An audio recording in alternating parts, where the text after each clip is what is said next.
बाहर से आप किसी चीज़ को ठीक कर लें, किसी पेड़ में अगर कोई खराबी हो जाए तो उसके अगर आप किसी पत्ते को ट्रीटमेंट दे दें तो शायद वो थोड़ी देर के लिए ठीक भी हो जाए, लेकिन असली बीमारी उसके जड़ में है और उसके अंदर जो रस रास्ता है, जब तक उसमें आप दवा नहीं देंगे तब तक वो पेड़ आप बचा नहीं सकते।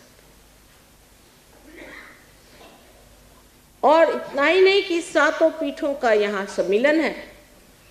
यहाँ तीन जो शक्तियाँ हमारे अंदर प्रवाहित हैं, हमारी इच्छा शक्ति, क्रिया शक्ति और धर्म शक्ति, जिससे हमारा उत्क्रांति का पथ बनता है, जिससे हम इवोल्यूशनरी प्रोसेस में जाते हैं। ये तीनों ही शक्तियाँ एकत्रित हो जाती हैं।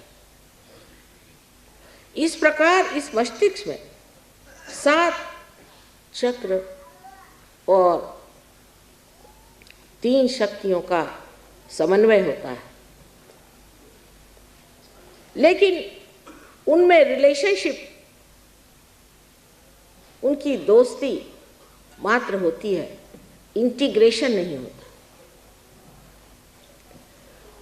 समग्रता नहीं है। जैसे कि एक ही स्वर में, एक ही ताल पर सातों स्वर नाचें, ऐसी स्थिति तभी आती है जब उनके मणि के छिद्र से एक ही कुंडलिनी जैसे कि डोर पुरोई जाती है, उस तरह से पूरी तरह से भेद करती हुई यहाँ पर सहस्त्रार को भेद देती है।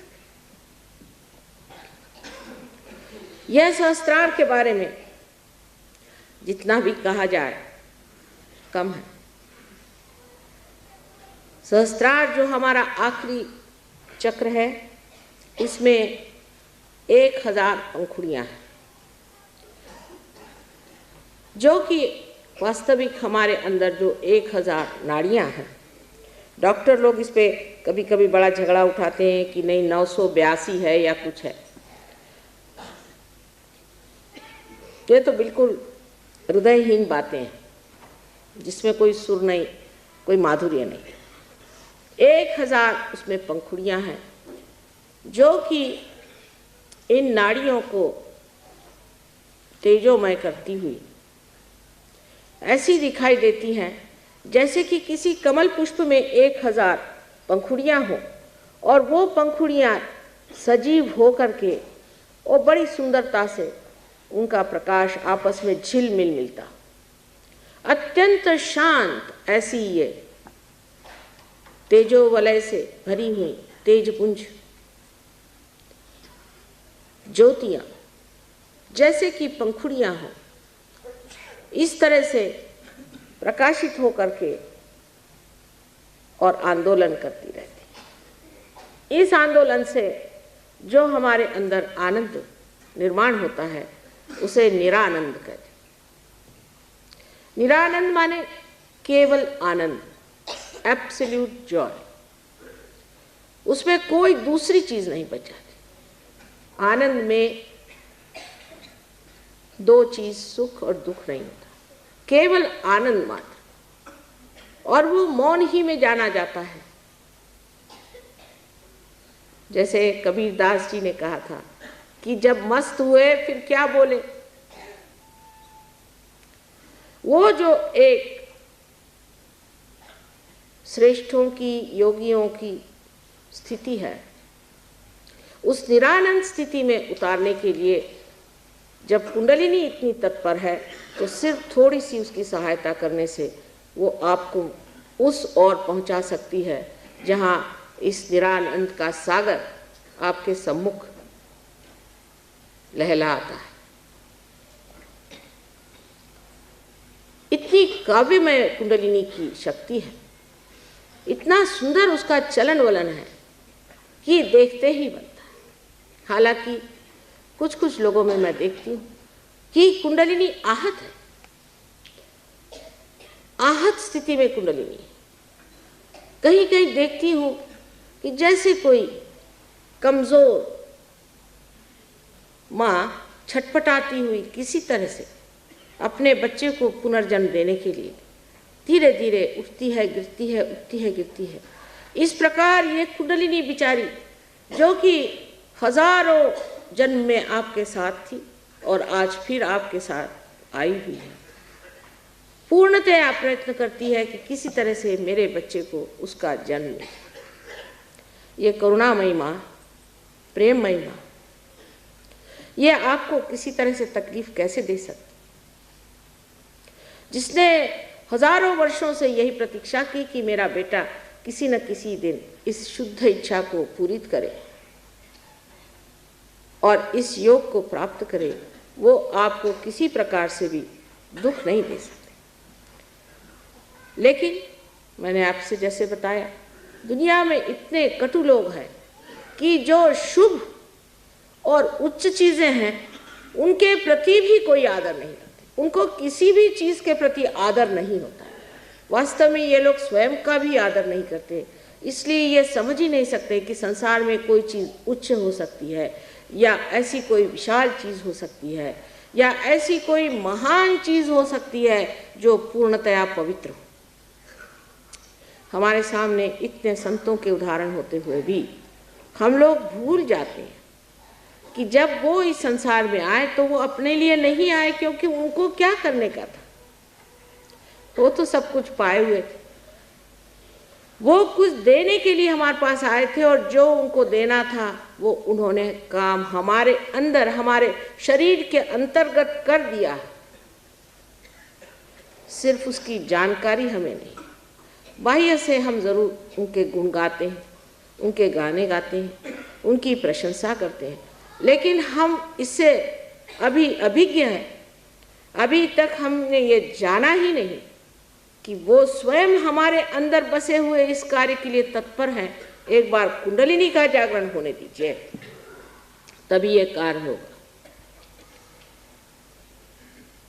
सहस्त्रार की सुंदर व्यवस्था ऐसी है कि अगर आप अपने ब्रेन को काट दें और ट्रांसफर सेक्शन में उसे देखें तो वास्तविक ऐसे दिखाई देगा जैसे कि कमल की पंखुड़ियाँ इस तरह से चारों तरफ लगी हुई। सहस्त्रार की दूसरी कमाल संसार में आप देखिए कि श्रीफल माना जाता है, देवी का फल, जिसे हम लोग नारियल कहते हैं। इसकी तुलना हर बार अपने ब्रेन से होती है।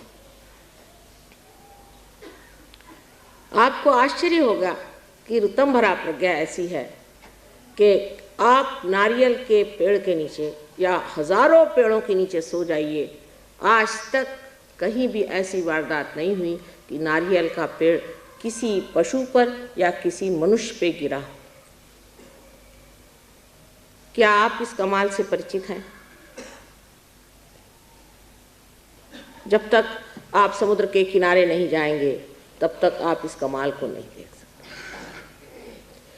और समुद्र में भी एक कमाल देखिए कि नारियल के पेड़ जो समुद्र के किनारे में होते हैं, हालांकि इतनी जोर की हवा और बरसात और मानसून का थपेड़ा होते हुए भी सारे नारियल के पेड़ उस समुद्र के ओर झुक जाते हैं, क्योंकि वो हमारा गुरु तत्व है।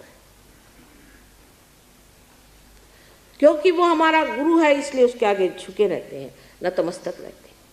उनकी समझ सहज और नैसर्गिक है, नेचुरल है, और हमारी समझ अभी बहुत ऊंची होने के कारण इतनी नैसर्गिक नहीं रही।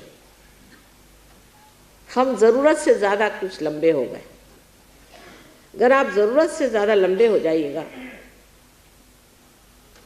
तो बहुत सी चीज़ें जो पाने की है कभी कभी खो जाती हैं, या अगर ज़रूरत से ज़्यादा नाटे हो जाइए तो भी वो चीज़ खो ही जाती है।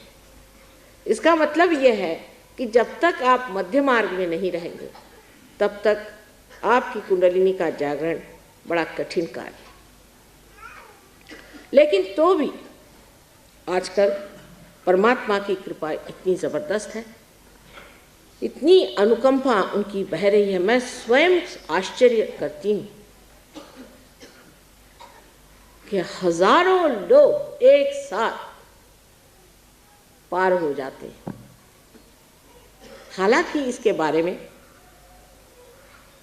भृगु मुनि ने अपनी नाड़ी ग्रंथ में लिखा था कि ऐसा होगा और सबकी बीमारियां अपने आप ठीक हो जाएगी, सबकी तकलीफ़ें दूर हो जाएंगी और कुंडलिनी सहज में ही जागृत हो जाएगी। अब सोचिए कि इस देश में भृगु मुनि का इतिहास में कौन सा समय कहते हैं, लेकिन हजारों वर्ष पूर्व भृगु मुनि हो गए और उन्होंने भी कुंडलिनी के बारे में बताया था कि सहज में ही कुंडलिनी जागृत होगी। इसका मतलब वे जानते थे। लेकिन हम हमारे देश के जो लेखक हैं, हमारे देश के जो प्रवक्ते हैं, दृष्टा हैं, बड़े बड़े ऊंचे संत साधु हैं, इतने ही नहीं, यहाँ के जो अवतरण हो गए उनके बारे में कितना जानते हैं। आज ही किसी ने पूछा कि माँ, शिवरात्रि में क्या महत्व है, क्या शिव जी का जन्म हुआ था? शिव जी का जन्म तो होता नहीं, क्योंकि जो सदाशिव हैं उनका जन्म होने का कोई मतलब ही नहीं लग सकता। लेकिन शिवरात्रि का अर्थ ये है कि ये महारात्रि, जिस वक़्त सारा संसार परब्रह्म स्थिति में सो रहा था, ये महारात्रि परब्रह्म था, सो रहा था। जैसे हम सो जाते हैं तो हमारी सृष्टि सारी हमारे साथ सो जाती है, इसी प्रकार ये सारी सृष्टि सो गई, ये महारात्रि थी। और तब उसमें सदाशिव जब जागृत हुए, सदाशिव माने जो कभी भी नहीं बदलते, जो कभी इनकारनेट नहीं करते, जो सिर्फ एक साक्षी स्वरूप होकर के सारे संसार को देखते हैं, वो सदाशिव जब जागृत हुए तब उन्होंने अपनी शक्ति, जो आदिशक्ति, जिसे कि होली घोस्ट कहते हैं, जिसे वेदों में ई कहा गया, जिसे अथीना कहते हैं, इस शक्ति को अपने से अलग करके और कहा कि तुम सृष्टि की रचना करो। इसलिए शिवरात्रि आज मनाई जाती है कि आज की रात्रि के बाद शिव जी जागृत हो गए, सदाशिव जागृत हो गए। यही सदाशिव जब हमारे हृदय में आत्मा स्वरूप प्रकाशित होते हैं तो इसे शिव कहा जाता है। उस वक्त बहुत से लोग अज्ञान में उपवास करते हैं। शिवरात्रि के दिन उपवास करने का तुक समझ में नहीं आता, क्योंकि जिनको यही मालूम नहीं कि शिवरात्रि के दिन क्या चीज़ हुई। यहाँ तक लोगों ने पूछा कि क्या उस दिन शिव जी की मृत्यु हो गई थी? जो अनंत हैं उनकी मृत्यु कैसे हो सकती? इतने हम लोग अज्ञानी हैं कि उस दिन हम उपवास करते हैं जिस दिन वो जागृत हुए थे। आज हमारे अंदर वो आत्मा जागृत होने का समय है। हम लोग भी एक महारात्रि में डूबे हुए, एक महारात्रि जिससे ये घोर कलयुग छाया, एक महारात्रि, और इस महारात्रि में जागृत होने के लिए आप आज